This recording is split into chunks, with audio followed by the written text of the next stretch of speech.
Allez, bonjour à tous, on se retrouve encore pour une nouvelle séance cross-training. J'espère que les précédentes se sont bien passées, j'espère que du coup ça vous a permis de garder la forme et j'espère aussi que vous avez varié avec d'autres disciplines. Important de pouvoir varier, de continuer, que ce soit dans le sport comme dans l'alimentation bien sûr.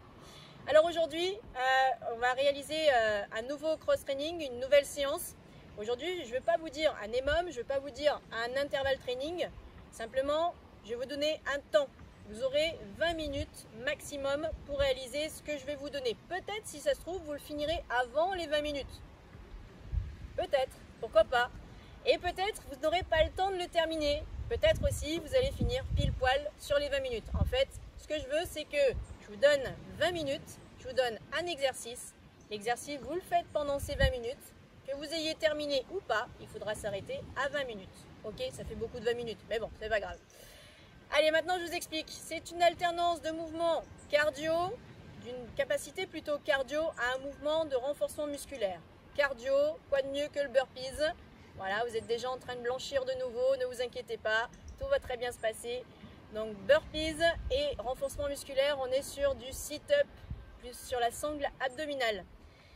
Au niveau cardio, pour que vous puissiez conserver un maximum l'intensité cardio, c'est-à-dire aller plutôt rapidement et pouvoir conserver cette rapidité tout le long du WOD, tout le long de la séance. Simplement, les répétitions de cardio vont diminuer, elles, petit à petit au fur et à mesure des tours. A l'inverse, les répétitions de renforcement musculaire abdominal, elles, vont augmenter au fur et à mesure du tour. Okay, donc c'est simple, il y aura à chaque fois 16 répétitions qui vont se mélanger entre le burpees et le sit-up. Je vous explique. On part de 15 burpees, ensuite on en fait 14, 13, 12, 11, 10, 9, 8, 7, 6, 5, 4, 3, 2, 1. Ok. Et à l'inverse, on part de 1 sit-up, 2, 3, 4, 5, 6, 7, 8, 9, 10, 11, 12, 13, 14 et 15. D'accord?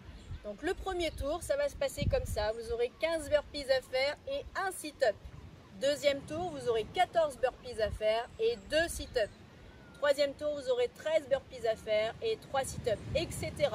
Si je vous dis 16 répétitions, c'est parce que si vous faites le calcul, à chaque fois, on arrive à 16. C'est-à-dire que si vous êtes perdu à un moment donné, que vous savez que vous avez fait 12 burpees, et ben vous savez que derrière, vous n'avez que 4 sit-up à faire. Ok?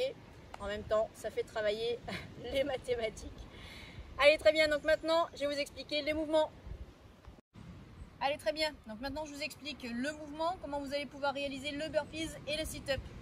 Le burpees, une façon rapide de se jeter au sol, d'aller au sol et de se redresser.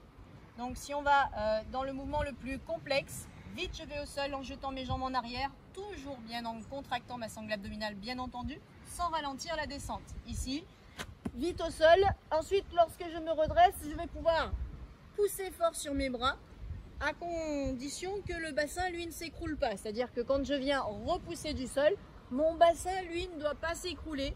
Là, vous voyez mon dos qui a pu faire une petite vague. Ok? Donc, je vais vite au sol et je me repousse. Mon dos est descendu droit, il est redescendu droit. Il est remonté, pardon, droit.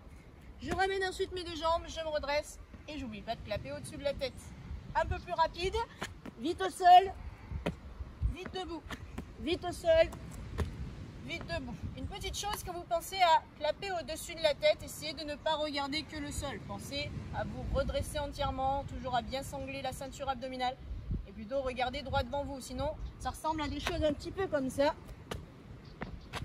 Hein, j'exagère un peu, mais on est un petit peu tout recroquevillé quand on vient sauter. Donc pensez à bien vous redresser de façon à pouvoir bien clapper au-dessus de la tête avec un dos droit. Ok ?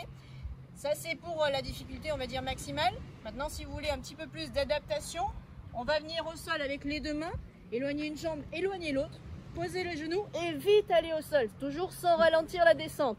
Ensuite, je me repousse toujours avec mon dos bien plat, sans laisser s'écrouler le bassin. Je ramène une jambe, je ramène l'autre, je me redresse et je clappe toujours au-dessus de la tête, demi-pointe ou petit saut. Ok? Un peu plus de rapidité, ça donne ça. Main au sol, éloigne, éloigne, genou, descend, remonte, ramène, ramène et clap. Encore. Je pose mes genoux, je descends vite, je repousse vite, etc. D'accord? Petit conseil, ne cherchez pas à rester au sol sol, lorsque vous êtes au sol, vous aurez beaucoup trop de mal à remonter ensuite. Ok, vous êtes descendu, il faut vite ce qu'on appelle faire un touch and go, c'est-à-dire toucher, repartir, de façon à pouvoir rester dans une forme d'élan. Ça sera plus facile pour vous. Ensuite, sur le deuxième mouvement, ce sera les sit-up. Sit-up, je reprends hop, mon petit coussin, je le place au sol, toujours pareil pour protéger au niveau sacrum. Je viens placer mes deux plantes de pied l'une contre l'autre. Hop, je vais mettre 3/4 par rapport à vous. Ici, on se tient bien droit, on contracte au niveau abdominal. Et je vais venir enrouler un peu mon dos, toucher en arrière, redresser, toucher en avant. Donc là, lorsque je réalise ce mouvement-là, on est bien d'accord, c'est uniquement une contraction abdominale. On peut s'aider des bras, c'est-à-dire que lorsque je suis là, je peux jeter mes bras pour aller aider au mouvement et donner un certain élan. Ok. Ensuite, pour un peu plus de facilité, vous pouvez faire intervenir vos fléchisseurs de hanches. Donc en mettant vos deux jambes comme ceci, alignement corporel, genoux et pieds, écart à peu près largeur bassin. Et lorsque vous allez descendre, ou plutôt lorsque vous allez remonter, les fléchisseurs vont intervenir en plus de votre ceinture abdominale pour vous redresser. Vous verrez que ce sera un peu plus facile.